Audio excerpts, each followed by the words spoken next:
Disitulikiti y'e Kiboga y'emu ku disitulikiti Pulezidenti Museveni gye yasinziira ng'alwana olutalo olwamuleeta mu 86 n'okutuusa olunaku olwaleero bannakiboga bangi bakyabibanja kubanga byabasuubizibwa nti byakubaweebwa singa banaaba bawangudde olutalo.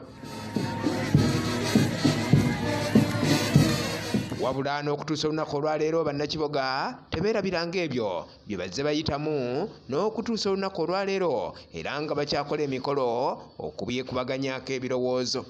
Abaddako kati benninda okulaba mu maanyi awo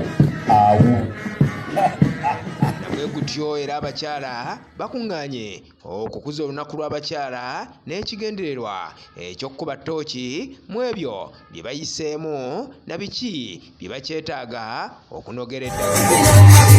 Eno minisita avunaanyizibwa ku by'obugagga eby'omu ttaka era nga ye ssentebe w'ekibiina kya NRM Ruth Nankabirwa gy'asinzidde n'asaba bamaama okussaayo ennyo omulaka okulaba ng'abaana abawala basoma ate nga beenyigira mu masomo aga saayansi ne tekinologiya.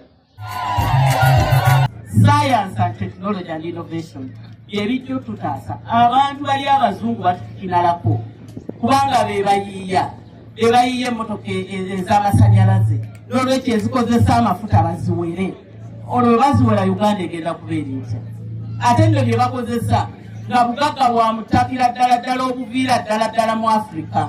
N'olwekyo Pulezidenti Museveni agamba kanteeke essira mu science and technology. Minerals zaffe tetujja ziguza abazungu okujjako nga tumaze okukola value addition. Nankabirwa era asabye abakyala mu disitulikiti y'e Kiboga okwenyigira ennyo mu kukola okulaba nga bayimirizaawo amaka gaabwe.